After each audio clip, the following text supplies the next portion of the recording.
bersama kami MKT Channel. Ora ono kowe, ora rame. Sama Merpati Baron, Laka-laka.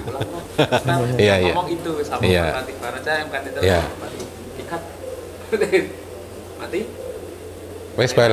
Action. Action. Ya, assalamualaikum warahmatullahi wabarakatuh. Jumpa lagi bersama kami MKT Channel. Ora ono kowe, ora rame. Merpati Baron, ini ada Merpati Baron. Gimana kok? Merpati Baron. Laka-laka.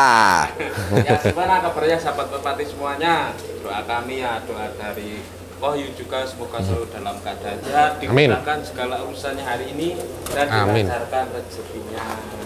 Ya, ini sahabat Merpati semuanya ya. Alhamdulillah ini kru MKT Channel sudah sampai Tegal. Ya udah dari dulu ya Mas Arif, Iya, main ke tempat Kohyun lah. Nah ini alhamdulillah bisa sampai Rahim ke sini diizinkan untuk main ke kandang tim Baron. Kok gimana nih kabarnya kok? Ya baik Mas. Kabarnya gimana juga? Alhamdulillah baik, baik saja Jauh-jauh dari Temanggung. Nah ini jauh-jauh dari Temanggung nih ya Mas Pepi ya. Nggak Iya. jauh, tinggal duduk nyampe sini. Ini dari kota dingin menuju ke kota Kota panas. Kan memang panas. Memang tapi panas. laporannya tetap dingin. Dingin ya. Kohyun Ya. Ya ini kok, ini tadi saya masuk ke sini ya Mas Arif, begitu masuk lihat bahwa kampusnya tim Baron istimewa ini ada di bawah ya di atas. Saya sempat bingung tadi kok ini sebenarnya kampus, kandang, apa kandang ternak? Kos-kosan. Kos-kosan. Nah, iya. Soalnya banyak kamera di belakang sana juga ada loh sahabat Merpati. Nah ini saya tadi nanya kok ini kemana? Belum lagi keluar ternyata habis lomba ya kok. Habis enggak tadi ada urusan sedikit ya gawean lah. Oh. Kayak tadi datangnya agak telat. Iya. Ya ini saya mau nanya ini sebenarnya sini kandang apa toh kok?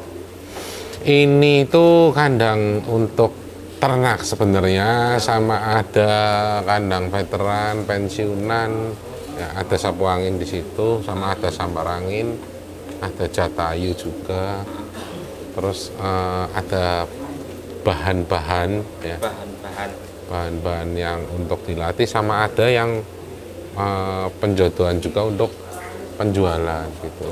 Iya. Berarti ini setidaknya seperti kantornya Baron ya kok. Ya kalau saya memang terus terang lebih senang berada di kandang ternak daripada di kandang player. Karena kalau player memang nggak bisa diotak-atik segimana ya. Kalau di sini saya pikirannya itu bisa melayang-layang. Istilahnya bisa mikir hasilnya, terutama hasil riset yang baru seperti apa hasilnya. Terus nanti ada yang perlu diperbaiki, ada yang perlu ganti pasangan ya. Terus pasangan yang baru itu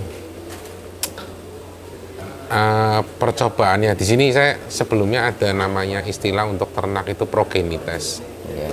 Progenites itu gini, jadi kita memang tahu burungnya kerjanya seperti apa. Berarti itu yang tampak secara visual. Tapi kita nggak tahu penurunan genetiknya seperti apa. Itu sangat jauh berbeda dari apa yang kita lihat di lapangan sama apa yang diturunkan. Untuk keturunannya. Ya. Kalau lihat bagus enggaknya gampang. Kita pakai mata aja di lapangan kita katakan itu burung super, burung mewah, burung juara itu gampang. Tapi untuk ternak ini sedikit lebih susah dan perlu trial and error. Nah itu namanya progenites. Jadi umpama ada satu induk jantan, taruhlah misalnya kaisar lah ya, yang gampang ya. Kaisar secara umum dikategorikan sebagai burung bagus dan bisa juara. Jadi tapi kita nggak tahu penurunan karakternya seperti apa. Ya.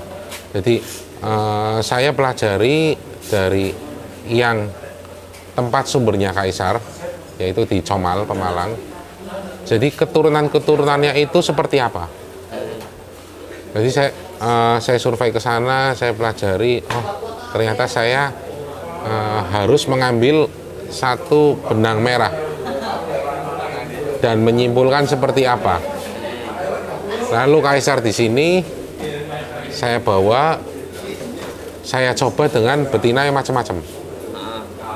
Nah, anaknya kita ambil sampel, taruhlah 3 atau 5 ya. Kalau yang masih belum pengalaman ya ambil 5. Ya. Kalau yang udah expert boleh ambil 3. Lalu dengan satu betina, kaisar dengan betina A ambil anak 3. Kaisar dengan betina B ambil anak 3. Kaisar dengan betina C ambil anak 3. Lalu kita simpulkan dari anak-anaknya ini persamaannya apa yang nampak. Ya. Nah, umpama didapat stut kencang stabil aman tali. Nah itu berarti secara garis besar bisa kita simpulkan itu milik kaisar dan stut kasarnya gitu. Kalau dibandingkan dengan yang ada di sini darah-darahan Capu Angin kan stutnya stut aman, teknik, kestabilan dan sprint. Nah berhubung saya udah tahu betina-betina yang ada di saya seperti apa pewarisan genetiknya, jadi saya lebih mudah gen apa yang diwariskan oleh si kaisar tersebut. Jadi ada perbedaan apa? Umpama stutnya jadi kasar banget. Berarti Wah, gitu ini ya, berarti ya. bawaan dari kaisar. Seperti halnya itu peternak itu tidak gampang ya kok itu ya kok. Berarti Enggak benar-benar gampang memang. belajar benar-benar Memang sangat susah. detail itu ya kok ya. Susah tapi bukan sesuatu yang tidak dapat dipelajari. Dan harus punya burung banyak. Itu Enggak burung juga. Tadi baru ngomong 5 loh. Kalau punya burung banyak justru mumet.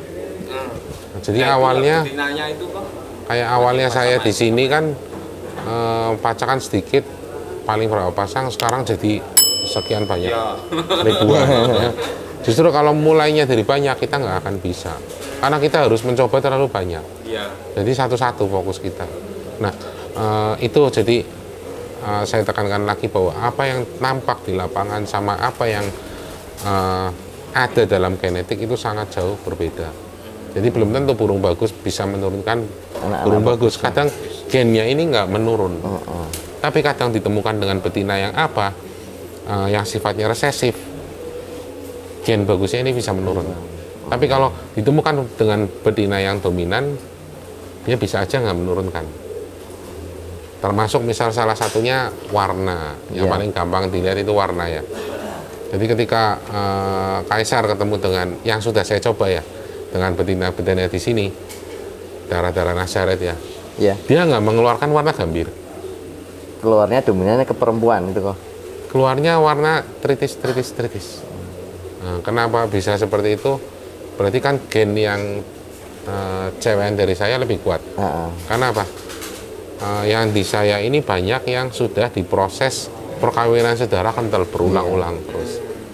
Jadi dia punya anak, lari ke keturunan keberapa di atasnya, keturunan ke 1 di atasnya, atau 2 di atasnya, atau 3 di atasnya, masih ngikut ke gen saya. Mungkin kalau diteruskan banyak, ambil 10, mungkin bisa keluar salah satu yang warna gambir.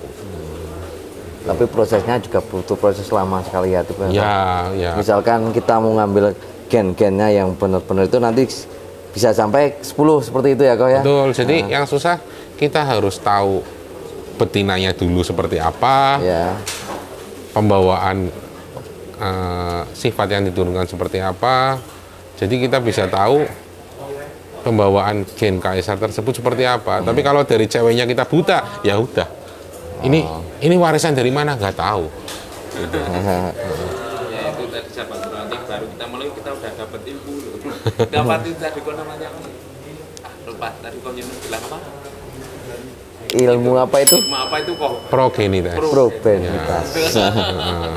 Jadi saya lanjut lagi kan tadi saya bilang kita pembahasan di yang sangat penting, yang banyak orang masih belum tahu, yaitu tentang pemilihan betina.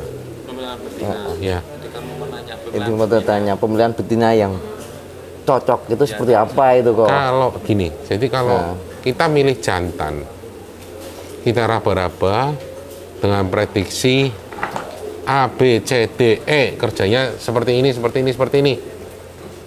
Ya katakanlah 80% bisa akurat, tepat. Tapi kan untuk dimainkan. Iya, benar sekali kok. Kalau betina dimainkan, kita pun bisa ngeraba, wah ini permainannya seperti ini. Tapi kan sayang betina nggak buat main. Iya. Jadi untuk betina yang sifatnya untuk ternak, kita raba itu hanya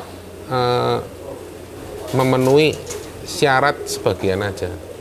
Misalkan gini ya kok, kan ada misalkan kan betinnya sama jantan. Iya. Kadang jantannya kan bagus, misalkan satu darah gitu loh. Iya. Nah kita ambil aja betinanya itu Enggak bisa kayak itu gitu. juga masuk dominan nggak kok? Kan kadang Enggak. gini, kadang ada peternak, ini jantannya juara, saya ambil betinanya, Sesarangnya gitu kan. artinya? Nah, balik lagi gini, kalau kita tertarik sama burung juara, katakanlah burung A ya, Nah, itu kita jangan langsung berpikir bahwa adik-adik betinanya atau bahkan sesarangnya itu juga seperti itu. Kita lihat lagi, si jantan A tersebut itu diperoleh dari perkawinan apa? Crossbreed ataukah udah rekayasa genetik dengan perkawinan line breed, inbreed, dan udah mengentalkan darah sehingga homogen gitu. Jadi kalau crossbreed, kita lihat ada burung bagus A, kita berharap ambil adiknya atau sesarangnya. Sarang biasanya. Ya, variasi dari crossbreed itu sangat tidak tertebak. iya. Bisa jadi itu kok. Seperti halnya kan gini ya, contoh kecil. Misalkan ada satu sarang, ada yang juara karakternya seperti ini, yang jantan loh kok. Yang adiknya kadang udah beda ya kok. Apalagi bedanya Jauh itu. berbeda. Nah, Sekarang yang saya miliki yang ada apa contoh? Antara sapu angin dan sapu lintang. iya. Jadi bapaknya sapu angin itu sapu lete, Iya. ibunya kan mawar. Ya. Ini crossbreed murni, nggak ada hubungan darah sama sekali. Antara sapu angin dan sapu lintang itu sangat jauh berbeda. Jadi tahu logo saya yin yang. Iya. Jadi antara kekerasan dan kelembutan. Nah, itu menggambarkan sapu angin dan sapu lintang. Yang satunya lembut, tapi bukan lembut dalam arti lemah ya. Lembut sama lemah beda. Kekuatan dalam kelembutan sama kekuatan yang kasar. Kebalikannya dari kelembutan. Jadi yang sapu angin itu halus, yang sapu lintang itu kasar sekali sampai muntah darah dan patah tulang. Itu padahal kakak adik kandung. Satu kandung ya, Kak. Satu kandung, tapi hasilnya sangat jauh berbeda. Itu dia. Makanya dari itu kita tanya gimana cara pemilihan betina itu kan. Nah, itu kan Mas Kalau Babi. gini, cara pemilihan betina, seperti saya pernah ada konten di Merpati Baron yang YouTube yang lama. Ya, jadi dengan pemasangan ke jantan itu kita ngelihatnya fenotip dan gennya. Kalau fenotip anggaplah semua orang bisa belajar dengan cepat. Iya. Rabahan seperti ini, rabahan seperti ini. Tapi fenotip itu berhubungan dengan kemampuan. Kemauannya ada pada genetik. Jadi paling gampang memilih betina. Karena betina ini kan nggak diuji coba, beda sama laki kan ya. Jadi paling gampang ini ya kita, misalnya Mas Ari mau beli ke saya. Iya. Kalau memang Mas Ari percaya ke saya, serahkan aja ke saya. Kok saya punya jantan seperti ini, ya. Kalau Mas Ari bisa rabaan, Iya. silakan ngeraba sendiri mana yang cocok. Gimana ya? Ya. Nanti misal ada pilihan misal 5, ini kok saya cocok 5. Iya. Nah, kerjanya burung Mas Arif seperti apa? Baru saya cerna, nanti saya secara fenotip masuk, secara gen juga masuk. Artinya Mas Arif bawa cewek A, B, C, D, E yang udah dipilih. Jadi saya tahu gennya. Ini nyomot ada darah sapu angin sama pesona sama walet. Satu lagi ada darah Hannibal sama pesona sama darah kaisar. Satu lagi ada darah bajak laut sama sapu angin. Jadi macam-macam ya. Jadi dalam ternak itu berlaku hubungan pairing, hukum pairing. Jadi sebagai contoh, saya bisa menghasilkan darah-darah juara dari Hannibal. Itu dengan menggabungkan Hannibal dengan walet, lalu Hannibal dengan walet sapu angin. Kalau Hannibal dengan sapu angin aja ini malah justru kurang. Berarti juga itu butuh proses yang sangat lama ya kok. Nah, itu kok. Ketika saya udah menemukan kuncinya dengan pairing Hannibal dengan sapu angin walet, ini saya tinggal nyari rabaannya. rabaannya yang seperti apa yang cocok buat si jantannya tersebut. Gitu. Jadi bisa juga itu dilihat dari gen ya. Salah satunya lagi dilihat dari oh ini si betina ini bapaknya atau saudara-saudaranya atau saudara-saudara bapaknya kemampuan menghasilkan juaranya seberapa. Lihat lagi dari ibunya kemampuan menghasilkan juaranya seberapa. Kalau memang dari darah ibu atau dari kakak adik atau dari darah bapaknya, dari kakak adik bapaknya itu udah aman menghasilkan juara, ya dikatakan betina itu layak diternak secara genetik. Kita lihat lagi secara fenotip masuk nggak? Secara fenotip itu secara rabaan. Ya.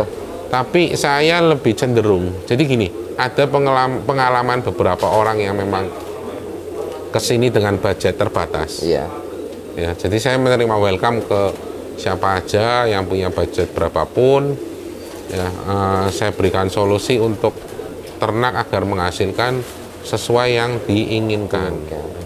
Jadi ketika ada orang yang datang dengan budget terbatas, saya tetap berikan gen yang bagus yang ada di sini.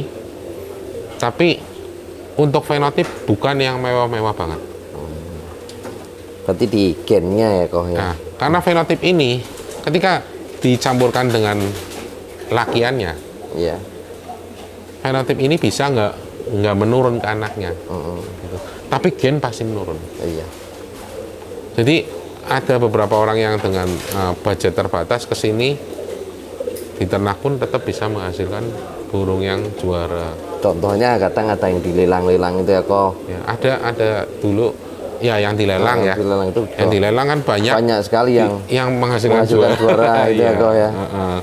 Jadi walaupun bukan kategori yang mewah banget, tapi tetap ternyata bisa menghasilkan gennya juara. Itu ya kok yang ya, mengeluarkan gen-gennya itu ya kok. Cuma memang perbedaannya mungkin sampahnya, misal kita anakin 10, sampahnya ada 5 atau ada 6, yang bagus 4. Dibanding dengan fenotip yang mewah, dengan gen yang mewah, itu kita ternak 10, sampahnya itu dikit 2, 3 yang cukup pakai. Perbedaannya cuma itu. Tapi kita tinggal untuk melanjutin lagi ya, tinggal melanjutkan dengan yang sampahnya harus dibuang. Karena berarti, masih crossbreed. Berarti sekalian gitu ya kok ya. Ya, yang sampahnya dibuang, singkirin aja. Karena masih dengan crossbreed. Beda dengan sampah yang sudah direkayasa genetik. Makanya di sini banyak burung yang katakanlah tanda kutip sampah. Iya. Tapi ketika saya berikan ke teman-teman di ternak ya juara. Iya. Ya kok ya. Apalagi kan nih sebagai contoh ya Mas Pepi ya. Ini contoh itu yang di Temanggung juga ada yang juara-juara itu ya kok ya. Itu dari siapa itu namanya burung Vanilla. Itu juga ternakan dari sini ya kok ya. Ibunya dari sini. Ibunya itu LG Team Temanggung Vanilla. Sama yang satu itu yang kemarin yang sering juara Privater, Pancasona itu juga udah tawaran yang wow, menurut di Temanggung ya. Itu juga hasil dari kandang sini juga Mas Pepi. Itu juga hasil dari lelangnya kok ya, itu apa? Kalau yang si Pancasona itu lelang atau beli itu saya saya lupa. Saking banyaknya player. Kalau yang Mas Adim itu Vanilla, itu memang beli betina. Memang dia kok saya pengen betina yang di ternak itu bisa keluar juara gampang. Ya saya ambil kepilihan angin putih. Karena dari darah sapu angin itu memang istilahnya gampang ya untuk menghasilkan juara. Memang saya sendiri kan sekarang eksperimen coba, saya nggak pakai darah sapu angin. Itu pesona Hannibal, wah kencang-kencang sekali. Tapi piala satu pun aja nggak dapat. Setelah kemarin juga ada yang baru kayaknya itu dari sini. Baru satu giringan ya kok itu kok. Yang mana? Yang kemarin. Oh, yang Popeye. Namanya Popeye itu. Oh, Popeye. Jadi Popeye itu memang, nah ini satu keunikan lagi dari crossbreed. Bapaknya Popeye terus terang nggak kepake. Nggak kepake. Iya. nggak kepake. Alasannya kenapa tuh kok? Iya memang banyak problem. Banyak problem. Dia dari salah satu keturunan QQ tua, QQ saya yang tua ya. Cuma entah turunan keberapanya. Saya nggak lihat kerjanya, cuma pegang badannya. Jadi perkiraan aja di sini, imajinasi kerjanya seperti ini, kekurangannya seperti ini, itu memang bisa. Ya.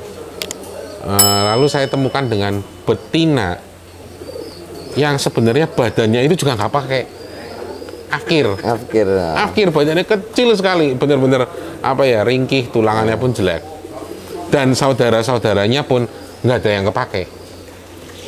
Tapi feeling saya mengatakan bahwa dengan badan tulangan seperti bapaknya Popeye, benar-benar kasar, sama tulangan halus begini, saya rasa bisa menghasilkan sesuatu yang wow. Ternyata si Popeye itu saya ketika kasihkan ke AWM Baron Temanggung, dari bahan sekian banyak, saya udah bilang dulu yang juara nanti ini dulu. Kok bisa kok? Ya dari feeling saya, dari lihat rabaan sama cara terbangnya dia. Gitu. Nih, ngomong-ngomong tentang AWM Baron itu. AWM Baron kok bisa itu? Kok ada AWM Baron itu gimana itu kok? Ceritanya itu kok. AWM Baron kan di Temanggung kok. AWM Baron kan di Temanggung itu. Jadi kok. AWM Baron ini gini. Saya itu jadi agak kesulitan bertanding di hawa dingin. Ya kan. Jadi kalau saya bawa burung dari Pantura yang cuaca panas, lomba di Temanggung atau Wonosobo, kayaknya burung kok giringnya kok kurang, hancur semua. Saya amatin juga teman-teman yang dari Pantura ke Temanggung atau Wonosobo, kok babak-babak pas waktu awal masih panas, masih enak. Begitu udah jam 1 jam 2 di Wonosobo kan udah dingin. Saya lihat suhunya udah 22. Itu udah untuk burung sini udah nggak mampu. Jadi yang tadinya sepertinya kencang bisa pada ketinggalan. Yang tadinya kencang bawahnya bisa ngambang. Kalau di Temanggung terjadi di jam 3-an. Ya. Kebalikan berarti kalau Temanggung ya kok. Semakin sore burung Temanggung semakin itu dia. Nah, itu kan udah jelas adaptasi si burung terhadap cuaca ya. Iya. Sama juga kalau burung Temanggung ke sini, ya kan kalau pas lagi panas terik, wah itu kan ampun. Kecuali kalau pas di sini kebagian mendung, nah itu enak. Jadi ya saya putuskan saya untuk bertanding di daerah sana, saya harus punya kandang di daerah sana juga dengan cuaca yang berbeda. Nah kebetulan nyari partner itu agak susah. Iya benar kok. Jadi petunjuknya lewat Kaisar waktu Kaisar hilang. Jadi teringat sama Kaisar ini sobat Muradi. Waktu Kaisar hilang, yang bantu bener-bener sampai subuh masih nyari burung ya. Itu ketua PMKT, Mas Adri. Bisa selalu Pak Adri. Jadi apa ini memang udah jalannya? Saya kan memang apa-apa itu pakai burung loh. Saya dikenalkan ke orang siapa, itu ada maksud tertentu buat kebaikan saya nantinya di masa depan. Jadi Kaisar ini kayak nunjukin ini loh, Mas Adri. Berarti ada penunjukan khusus itu ya kok ya? Iya, jadi ya udah coba. Terus orangnya juga kepribadiannya cocok dengan saya ya. Terus kayaknya bisa klop. Jadi kebetulan sekali waktu itu di depan rumahnya Mas Adri itu ada rumah yang mau dijual. Itu rumahnya persis itu ya? Iya, jadi apa beli rumah aja ya daripada ngontrak. Harganya juga lumayan. Terus kalau dipikul berdua patungan ini kayaknya ringan. Ya. Oke lah kita putusin, ya udah kita beli di situ, kita bangun kandang. Terus akhirnya ya burung-burung bahan saya suplai ke sana gitu ya. Burung-burung bahan, ada juga burung-burung yang udah jadi tapi belum juara. Iya. Tapi memang pengetahuan dari Mas Adri dan krunya itu masih agak kurang. Jadi ada poin-poin penting yang harus ditanamkan kepada krunya. Iya. Jadi setelah digembleng terus, ya memang bisa juara dari balistik yang pertama ya, juara 4 waktu itu. Terus saya cek ke sana lagi, rawatannya badannya udah bagus, udah oke, tinggal rawatan pro ini yang susah. Untuk burung lomba itu memang susah, itu membutuhkan feeling yang pas, terutama untuk settingan obat-obatan itu susah. Jadi nggak asal patok ya kok. Saya ngajarin Mas Adri terus ya. Dan kemarin ternyata ada pergantian kru joki utama, terutama yang geber. Dan saya belum tahu, tapi kata Mas Adri jokinya ini sering juara. Iya. Jadi dari saya pengen lihat kayak apa video call coba. Saya lihat postur tubuhnya kayaknya masuk, Mas. Visnya aja ya kok ya, dari visnya aja kayak masuk kayak itu. masuk. Jadi saya lihat joki itu biasanya dari ini pundak. Jadi bisa lihat pundaknya gimana itu, Bu? Yang ini loh, ngangkat. Nah, kalau seperti itu contoh pantas nggak itu kok? Jadi kalau orang yang ini yang ngangkat itu kayak atlet-atlet kan, atlet kan ini kan datar ngangkat. Iya. Nah, itu langsung diangkat-angkat. tapi atlet pesenam, atlet pesenam ini kan ngangkat. Iya. Jadi orang yang, jadi saya simpulkan orang yang ini yang ngangkat berarti bisa diibaratkan sebagai pesenam, badannya lentur, lincah. Iya. Nah itu, jadi akhirnya pas Mas Ari baru masuk itu, sebentaran itu lomba tahu-tahu loh kok si Popeye udah ikut ya, loh kok tahu-tahu juara gitu kan. Terus burung kayak tebu ireng juga bisa juara gitu. Wah, jadi saya dikirimin videonya juga cara ngebernya. Wah, ini mah kayaknya kita bisa berkembang lagi, Mas. Tinggal burung jangan terlalu banyak. Kalau terlalu banyak jokinya mumet. Bener kok, jongkinya mumet itu nanti. Kalau terlalu banyak juga jongkinya nanti mumet. Iya, pasti mumet. Kalau Mas Adrinya pengennya udah kirim terus. Tapi biasanya yang ngerawat kandang itu mumet, mikir berapa mumet. burung itu kok. Iya, pasti mumet. Memang harus kita lihat kapasitas kemampuan dari seorang joki. Joki satu itu pegang 10 burung aja udah lumayan, apalagi kalau dipegang 20 burung itu mumet sekali itu. Iya. Ya itu sahabat merpati tadi yang banyak yang nanya Mas Arif, itu AWM sekarang jadi AWM Baron itu kenapa? Tadi sudah jawab sama Koh Yun. Jadi saya pun memang sebenarnya pengen ada seperti AWM Baron lainnya di kota-kota lain kok. Ya tapi bukan wilayah yang berdekatan ya. Berarti ya setidaknya nanti iya, kalau wilayah yang berdekatan nanti malah takut terjadi konflik. Nah, wilayah yang jauh, cuma saya juga harus lihat kondisinya, kecocokan si orangnya tersebut ya. Mungkin kan seperti ini ya kok. Ya kayak Koh Yun kan sering sekali ngamen keluar kota ya. Nah yang jelas kan kalau nggak bawa gitar ini kok. Namanya nggak bawa gitar, tapi bawa apa itu, bawa burung sama burung-burungnya. Berarti tabungan kupon.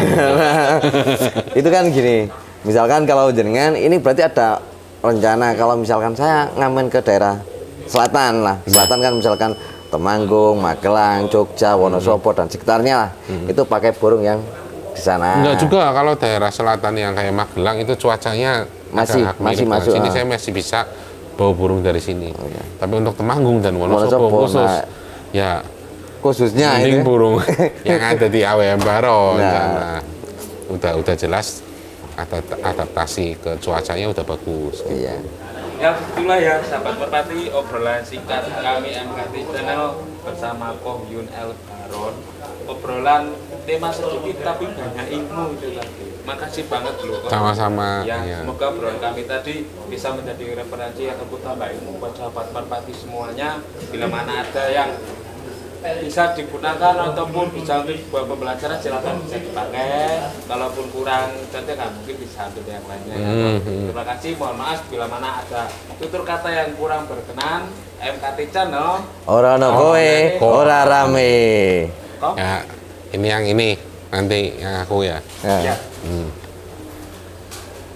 Ya sahabat Baron semuanya, kita sudahi perbincangan dengan teman-teman dari Temanggung, dari MKT Channel ya, dari Mark Vision juga.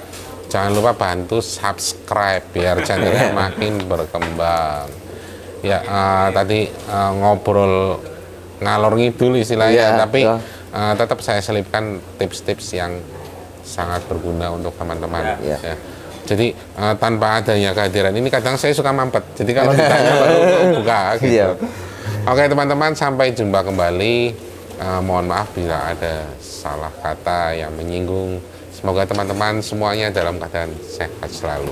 Salam Merpati Baron, laka-laka. Makasih ya, Ko. Ya.